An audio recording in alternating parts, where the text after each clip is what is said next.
नमस्ते विद्यार्थी मित्रांनो, मी श्री जालिंदर सातपुते सर, महाराणी ताराबाई कन्या विद्यालय केडगाव अहमदनगर. आपणा सर्वांचे या व्हिडिओमध्ये हार्दिक स्वागत करतो. इयत्ता 5वी विषय गणित सेतू अभ्यासक्रम अर्थात ब्रिज कोर्स दिवस आहे 36वा. 36व्या दिवसासाठी आपल्याला घटक दिलेला आहे अपूर्णांकाचा अर्थ, लेखन व वाचन, आणि उपघटक दिलेला आहे सव्वा, दीड आणि पावणे. सव्वा, दीड आणि पावणे या शब्दांचा उपयोग करून आपल्याला अपूर्णांकाचा अर्थ, लेखन आणि वाचन समजून घ्यायचं आहे. चला सुरुवात करूयात. आपण सर्वांनी अगदी शेवटपर्यंत व्हिडिओ लक्षपूर्वक पाहायचा आहे, जेणेकरून आपल्याला घटक कळेल आणि त्याच्यावर दिलेले जे काही प्रश्न असतील ते सुद्धा आपल्याला सोडवता येतील. तर इथे पहा, आपल्याला एक आकृती दिलेली आहे आणि आकृतीच्या सहाय्याने आपल्याला हा घटक समजून सांगण्याचा प्रयत्न इथे केलेला आहे. पूर्णांकयुक्त अपूर्णांकामध्ये 1/4 आल्यास त्याचे वाचन करताना सव्वाचा उपयोग केला जातो. पूर्णांकयुक्त अपूर्णांक हा भाग मागील व्हिडिओमध्ये समजून पाहिलेला आहे, समजून घेतलेला आहे.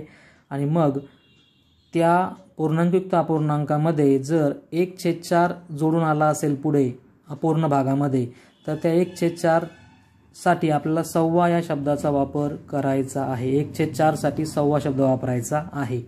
मग आता इथे हा पूर्ण एक केक आहे आणि वरती पाव केक आहे. पाव म्हणजेच 1/4, अर्धा म्हणजे 1/2, पाऊण म्हणजे 3/4.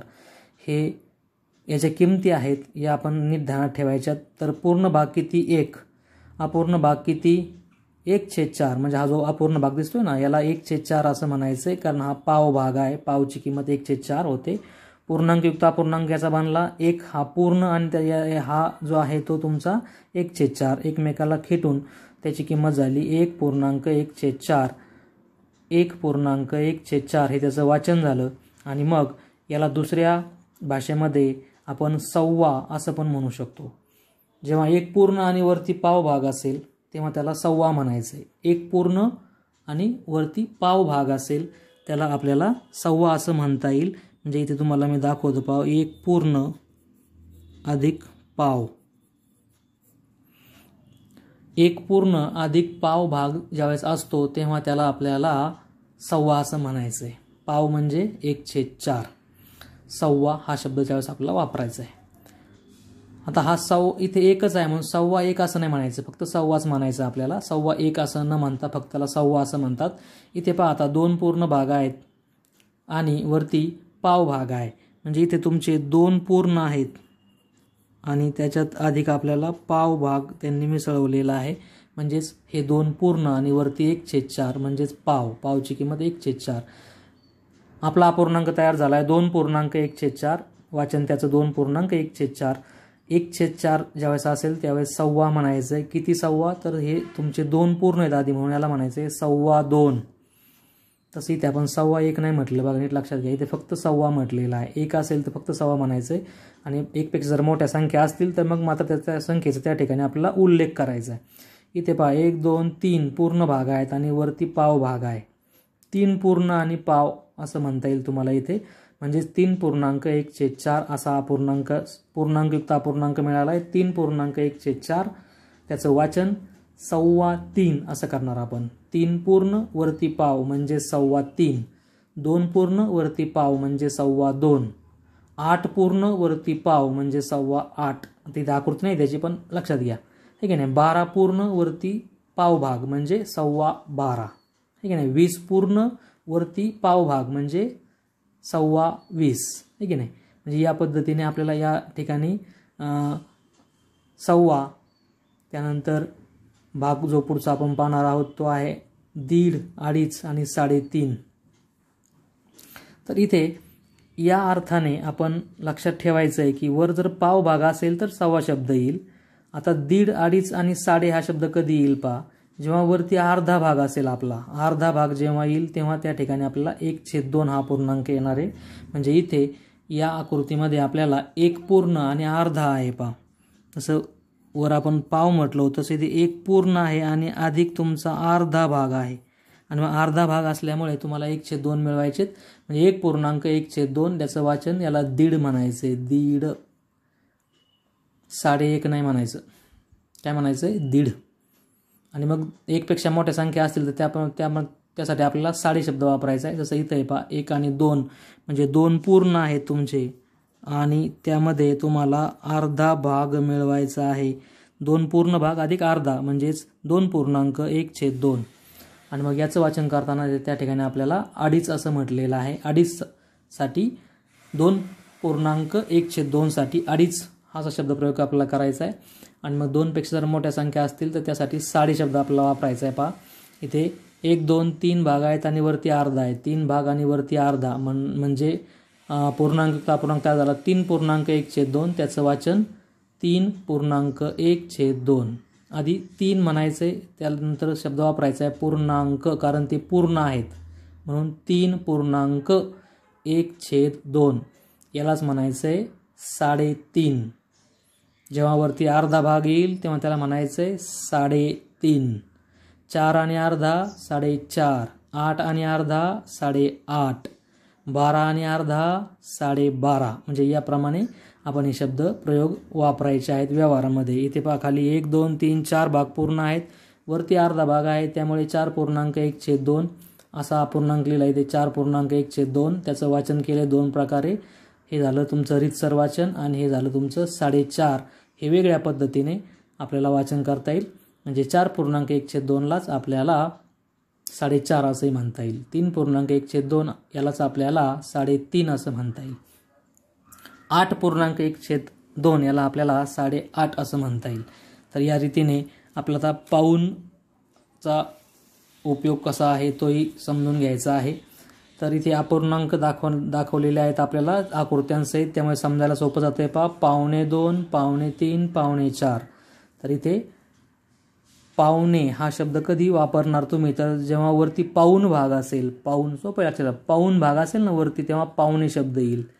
परंतु पावणे किती तर जेवढे त्या ठिकाणी तुमच्या आकृतीमध्ये पूर्ण भाग आहेत जेवढे आकृतीमध्ये पूर्ण भाग आहेत त्याच्यामध्ये एक मिळवायचं आहे आपल्याला आणि मग एक मिळवून त्याला पावणे शब्द आधी लावायचा. आता इथे आकृतीमध्ये एक पूर्ण भाग आहे तर या तुम्हाला एक मिळवावा लागेल म्हणजे 2 म्हणावे लागतील. पावणे किती तर 2.25 म्हणावे लागतील म्हणजे एक भाग पूर्ण आणि वरती पाऊण भाग आहे. हा 3 भाग समान 3 वेळा पाव म्हणजेच पाऊण तर त्याची किंमत असते 3/4 आहे की नाही. याची किंमत किती तुमची 3/4 आहे आणि मग 3/4 हे एकमेकाला जोडल्यावर आपला पूर्णांक अपूर्णांक तयार झाला 1.3/4 आणि यालाच आपल्याला या पद्धतीने 2.25 असं म्हणता येईल.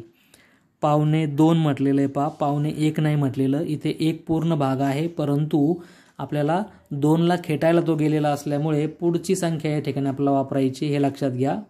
पावणे शब्दाचा उपयोग करताना जेवढे पूर्ण भाग असतील त्यात एक भाग मिळवून पुढची संख्या घ्यायची आहे. पावणे शब्दाचा उपयोग करताना जितके पूर्ण भाग असतील त्यामध्ये एक मिळवून पुढची संख्या लिहायची. आता इथे 2 पूर्ण आहेत पहा 1 2 2 पूर्ण आहेत आणि वरती पाऊण भाग आहे 3/4 2.3/4 आणि याला म्हणायचे आता किती 2 पूर्ण आहेत ना मग एक मिळून त्याच्यामध्ये एक मिळून किती झाले 2 मध्ये एक मिळून 3 झाले 2.25. पहा इथे शब्द 2.25 2.2 नाही म्हटले 2 पूर्ण म्हणून 2.25 नाही म्हणायचं. तर 2च्या पुढचा भाग तुम्हाला 2च्या पुढची संख्या घ्यावी लागेल ती आहे 3. इथे पहा 1 2 3 आणि वरती पाऊण आहे म्हणजे 3 पूर्णांक पूर्ण भाग किती 3 1 2 3 अपूर्ण भाग किती तर पाऊण म्हणजेच किती 3/4. याला जोडून तुमचा पूर्णांकयुक्त अपूर्णांक तयार झाला 3.3/4 3.3/4 आणि यालाच आपला काय म्हणतात 2.25. 1 2 3 भाग आहेत की नाही पूर्ण त्यात एक मिळवा म्हणजे 4 झाले आणि मग शब्द वापरा 2.25.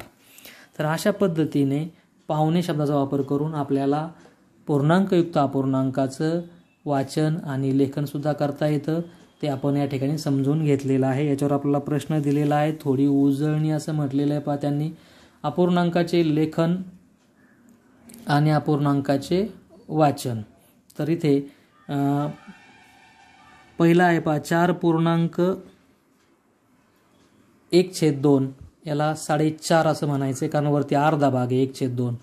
5.1/4 आहे म्हणजे आता काय होईल याला 5.5 म्हणता येणार नाही आहे कारण वरती 1/4 भाग म्हणजे पाव भाग आहे आणि पाव भाग वरती असले त्याला 1.25 म्हणायचे म्हणजे हे तुमचे होतील 5.25 5.25. थोडंसं आपल्याला समजायला या ठिकाणी क्लिष्ट वाटेल, परंतु अजिबात क्लिष्ट कठीण नाही आहे.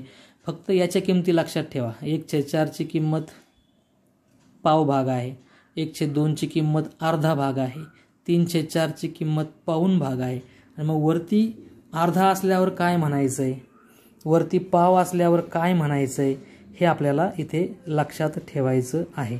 आता इथे 7.25 असं म्हटलं आहे पहा, म्हणजे 7.25. तर 8 एवढे पूर्ण भाग नाही आहेत, त्यापेक्षा 1ने कमी पूर्ण भाग आहे, म्हणजे 7 पूर्ण भाग आहेत. आणि वरती पाऊण भाग आहे. पाऊण म्हणजे किती, 3/4. 7.34 असा अपूर्णांक होईल या 7.25साठी. कळते का बघा, 7.25 म्हटले ना, मग 8च्या आधीचं तर त्या ठिकाणी तुम्हाला सांगायला 7 ते इतके पूर्ण आहेत आणि वरती पाऊण भाग आहे. पाऊण म्हणजे किती, 3/4. 7.25. आता 7.25 म्हटल्यानंतर 7 भाग पूर्ण आहेत पहा, इथे हा फरक लक्षात. इथे 7 पूर्ण आहेत, त्यामुळे इथे 7 येईल, 7 पूर्णांक. इथे मात्र 7 पूर्ण आहेत, परंतु इथे शब्द 8 आहे, म्हणून आपण 8च्या आधीचा संख्या वापरली 7. 7.25 म्हणजे किती, 7.34. आता इथे 7.25 म्हटलंय म्हणजे 7 पूर्ण आहेत आणि वरती पाव भाग आहे, आणि मग पाव भागाची किंमत होते 1/4. 7.14 म्हणजेच 7.25.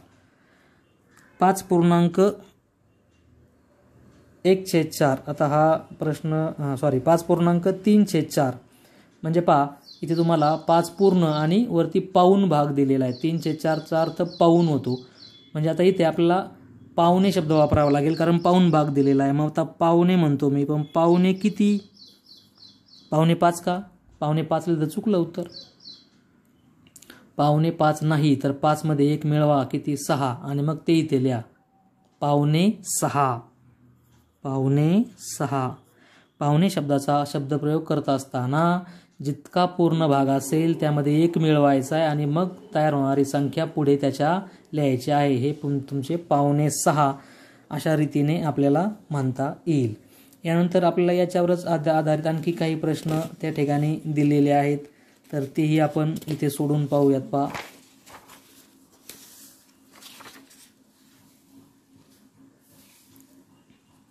इथे लिंक दिलेली आहे आपल्याला. या लिंकवर आपण क्लिक करून 2, 2.5, 3.5, 4.5 यासाठीचे ज्यादा माहिती देणारे दीक्षा ॲपमधले व्हिडिओ पाहू शकता.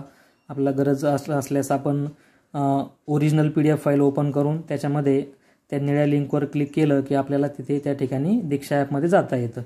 तर इथे आपल्याला प्रश्न विचारला आता येते की सोडून पाहू म्हटलं, त्याने अपूर्णांकाचे अंकात लेखन करायचे आणि अपूर्णांकाचे शब्दात लेखन करायचे, म्हणजे ते वाचायचे थोडक्यात. इथे आपल्याला तो लिहायचा आहे अंकात. तर कसा लिहिणार पहा, आता पूर्ण भाग मोजू आधी. 1, 2, 3, 4, 5, 6 म्हणजे हे 6 पूर्ण झाले, बरोबर. 6 आधी लिहिले, त्याला खेटून वरती हा फक्त पाव भाग आहे, पाव, अर्धा नाही आहे, पाव आहे. आणि मग पावची किंमत किती असते, पावची किंमत असते 1/4. हे झालं त्याचं अंकात लेखन. आणि आता तुम्हाला ते शब्दात कसं लिहायचं आहे, तर 6.1/4. 6.1/4 किंवा हे एक प्रकारे होईल. किंवा काय, वरती तुमचा 1/4 आहे की नाही, म्हणून याला आपल्याला सव्वा शब्द पण वापरता येईल. मग याला तुम्ही दुसऱ्या भाषेत कसं म्हणू शकता, सव्वा किती, 6.25. 6.25 थोडं बाहेर गेलंय, पण आपण दोन्ही प्रकारे या ठिकाणी शब्दामध्ये लेखन केलेलं आहे. 6.1/4 असं पण शब्दामध्ये तुम्हाला म्हणता येईल, किंवा याला तुम्ही 6.25 असं पण म्हणू शकता. 1, 2, 3, 4 4 पूर्ण भाग आहेत आणि वरती अर्धा भाग आहे पहा इथे, त्यामुळे त्याची किंमत 1/2 होईल. 4.1/2 असं याचं आपल्याला वाचन करता येईल. 4.1/2 किंवा वरती अर्धा असल्यावर आपण काय म्हणतो, साडे म्हणतो आहे की नाही. तर साडे किती, 1, 2, 3, 4 4.5. वरती अर्धा भाग आहे म्हणून त्याला तुम्ही 4.5 असं सुद्धा म्हणू शकता. त्याचं शब्दामध्ये लेखन या दोन प्रकारे करता येईल. 4.1/2 म्हणता येईल किंवा त्या 4.5 सुद्धा म्हणता येईल. पुढची आकृती बघा. 1 2 3 4 4 पूर्ण भाग आहेत आणि वरती पाऊण भाग आहे. पहा 3 भाग रंगवलेला घेतलेला आहे की नाही. म्हणजे पाऊण भाग त्या ठिकाणी आहे आणि पाऊणसाठी आपल्याला इथे 3/4 असं त्या ठिकाणी अपूर्णांक जोडावा लागेल. पूर्ण भाग 4 आणि अपूर्णांक भाग किती 3/4. पाव आहे म्हणून 1/4 लिहिलंय, अर्धा आहे म्हणून 1/2 लिहिलंय आणि पाऊण भाग आहे म्हणून इथे 3/4 लिहिलंय. परत तेच पहा. हे नीट फिट डोक्यात घालून ठेवा म्हणजे आपला अजिबात चुकणार नाही. आता याचं वाचन आपलं कसं करता येईल. 4.3/4 असं म्हणता येईल याला. 4.3/4 किंवा दुसऱ्या भाषेमध्ये आपल्याला काय म्हणता येणार आहे तर इथे पावणे शब्द वापरता येईल आपल्याला की नाही. पावणे किती 4.5 नाही चुकलं 4.5 म्हटलं तर 4च्या पुढचा अंक घ्या 5.5. तर अशा पद्धतीने आपण 36व्या दिवसासाठीचा दिलेला जो काही अभ्यास आहे तो या व्हिडिओमध्ये पूर्ण केलेला आहे. व्हिडिओ कसा वाटला कमेंट करून सांगा. व्हिडिओला सर्वांनी लाईक करा. सोडून दाखवलेली सर्व उदाहरणे आपल्या गणिताच्या वहीत छान अक्षरात लिहून घ्या आणि महत्त्वाचं चॅनलला अजूनही सबस्क्राईब केलं नसेल तर चॅनल सबस्क्राईब करायला विसरू नका. धन्यवाद.